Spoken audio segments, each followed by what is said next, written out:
Hello everyone, मैं हूं आशीष और आप देख रहे हैं द लीगल इंसेन। आज के इस पर्टिकुलर वीडियो समझने वाले हैं कि बेसिकली जब एफआईआर रजिस्टर हो जाता है तो एफआईआर रजिस्टर होने के बाद क्या प्रोसेस शुरू होता है, एफआईआर कैसे रजिस्टर होता है, इसका क्या प्रोसेस है, किन किन स्टेप्स पे आप एफआईआर रजिस्टर करवा सकते हैं, क्या है पूरा प्रोसेस एफआईआर को रजिस्टर करने का। इसका पूरा एक वीडियो मैंने बनाकर इस वीडियो के डिस्क्रिप्शन में डाला हुआ है, तो सबसे पहले आप उसको भी देख सकते हैं ताकि आपको बेसिकली मोटा मोटी क्लियर हो जाए कि एफआईआर कैसे रजिस्टर होता है।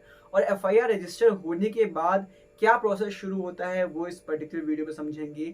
तो इस वीडियो को भी ध्यान से देखिएगा। Throughout the video you would be understanding the basic concept as how and what the process is there that starts after getting the FIR registered.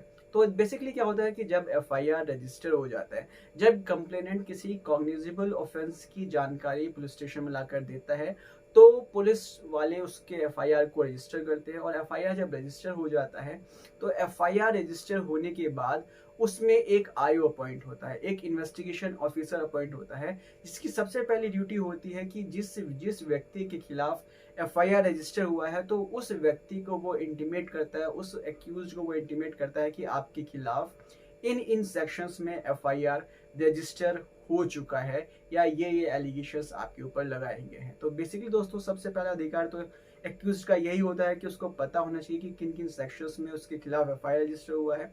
तो ये काम आयोग बताता है, ये काम आयोग करता है, इन्वेस्टिगेशन ऑफिसर करता है, ये इंटीमेट करता है एक्यूज को कि वो आपके खिलाफ फला फला फला जो है एफआईआर रजिस्टर हुई है, इन सेक्शंस में एफआईआर रजिस्टर हुई है। और अगर आप एफआईआर की कॉपी लेना चाहते हैं, अगर एक्यूज्ड एफआईआर की कॉपी लेना चाहते हैं तो उसको एफआईआर की कॉपी पुलिस स्टेशन में नहीं मिलती है।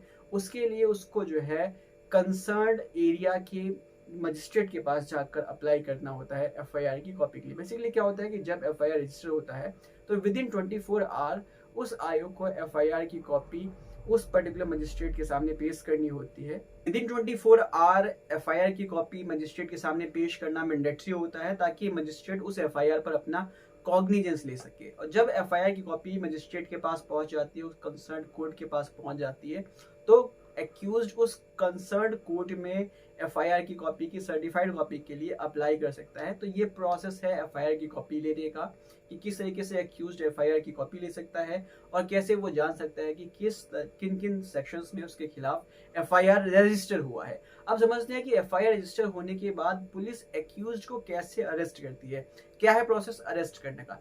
बेसिकली देखो दोस्तों, जब एफआईआर रजिस्टर होता है तो एफआईआर जिन जिन सेक्शंस में रजिस्टर होता है, सबसे पहले देखते हैं कि उन सेक्शंस की ग्रेविटी क्या है, किन किन सेक्शंस में एफआईआर रजिस्टर हुआ है। अगर जिस जिस सेक्शंस में एफआईआर रजिस्टर हुआ है और उन सभी सेक्शंस की जो सजा है, उन सब धाराओं में जो सजा मिलनी है वो 7 साल से कम की सजा है।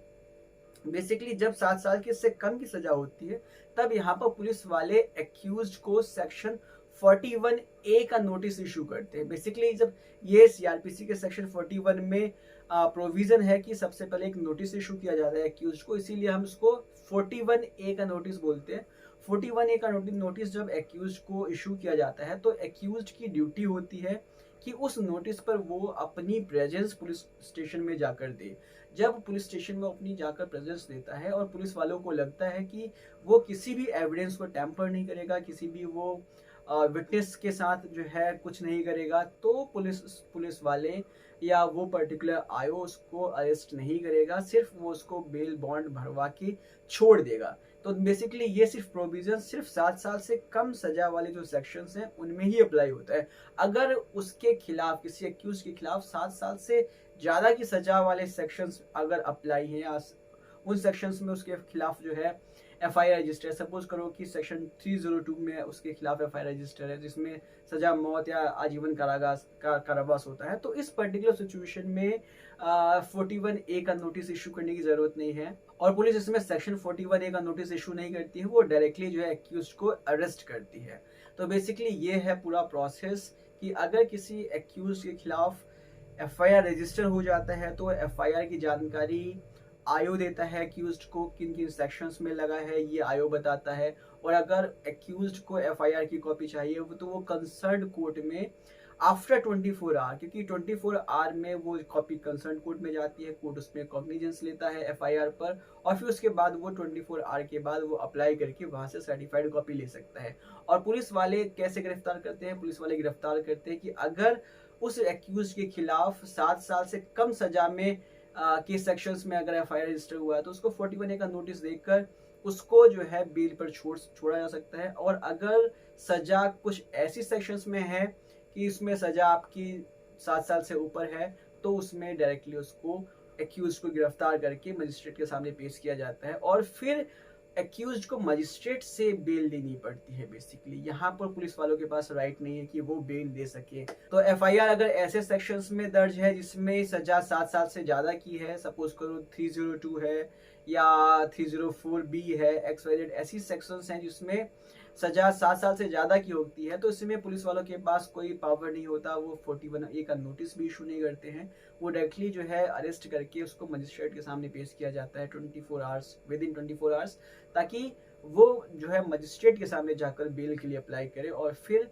मजिस्ट्रेट के पास पावर होती है कि उसको बेल दी जाए या ना दी जाए। ये डिपेंड करता है कि ग्रेविटी ऑफ ऑफेंस क्या है, किन किन सेक्शंस में अप्लाई है, या जो है एक्यूज्ड एविडेंस को टेम्पर करेगा या नहीं करेगा, विटनेसेस के साथ कुछ गलत तो नहीं करेगा। तो ये सारी चीजें कंसीडर करी जाती है, जज ये कंसीडर करने के बाद ही बेल देता है। होपफुली आपको ये वीडियो पसंद आया होगा। मिलते हैं नेक्स्ट वीडियो में। Thank you very much, take care, bye bye.